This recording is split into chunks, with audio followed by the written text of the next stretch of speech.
하나님을 향한 오해. 하나님을 향한 오해. 마태복음 25장 24절입니다. 한 달란트 받았던 자는 와서 이르되 주인이여 당신은 굳은 사람이라 심지 않은 데서 거두고 해치지 않은 데서 모으는 줄 내가 알았으므로.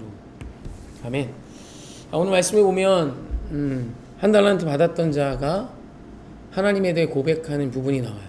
하나님은 이렇게 알고 있었어요. 굳은 사람이라 심지 않은 데서 거두고 해치지 않는 데서 모으는 줄 내가 알았으므로.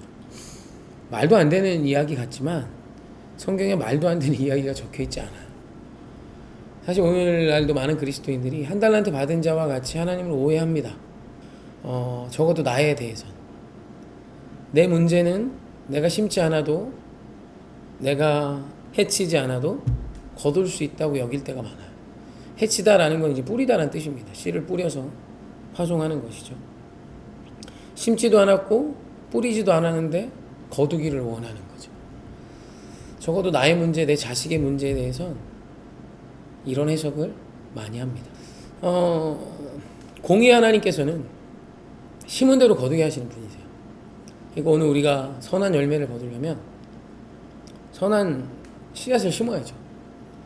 그런데 이 씨앗을 심지 않고 기도만 하면, 예배만 드리면 선한 열매가 거두어질 것처럼 해석하는 거예요. 예배의 힘은 그것이 아니에요. 하나님을 만나며 그릇된 것을 심던 나, 그릇된 것을 뿌리던 나를 고쳐가는 겁니다. 그것이 믿음이고 그것이 하나님을 바로 아는 것이죠. 5달란트 받은 자와 2달란트 받은 자는 하나님을 바로 알았어요. 하나님은 심고 뿌려서 거두시는 분입니다. 그래서 하나님이 내게 주신 이 달란트를 사용했고 그걸 통해 열매를 거둔 것이죠. 오늘 저와 여러분에게 어떤 이 하나님에 대한 오해를 완전히 뽑아버리는 은혜가 있었으면 합니다.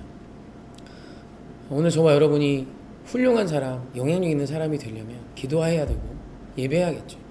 하지만 그걸로 끝이 아니라 노력하셔야 돼요. 열심히 해야 합니다.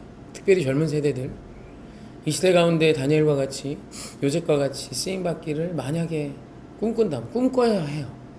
꿈꾼다면 기도하세요. 예배 드려야만 합니다. 그게 시작이에요. 그러나 거기서 끝이 아니라 이제는 심는 자가 돼야죠. 실력을 가져야 합니다. 하나님이 내게 주시는 그 거룩한 은혜를 품고 내 삶의 현장에서 살기 시작해야 한다는 것이죠. 저는 저와 여러분에게 이 하나님에 대한 오해가 사라졌으면 좋겠어요. 기도만 한다고, 예배만 드린다고 다 해결되지 않습니다. 이것에 대한 증거는 멀리 볼 것도 없이 나의 삶을 보면 되죠. 또 우리 주변의 많은 그리스도인들을 보아도 기도만 한다고, 예배만 한다고 해결된 게 아니라 기도와 예배를 통해 내 삶에 뿌리는 것을 바꿨고 심는 것을 바꿔서 선을 심고 선을 거두는 자로 섰던 것이죠. 오늘 저와 여러분에게 이 귀한 은혜가 있기를 원합니다. 사랑합니다.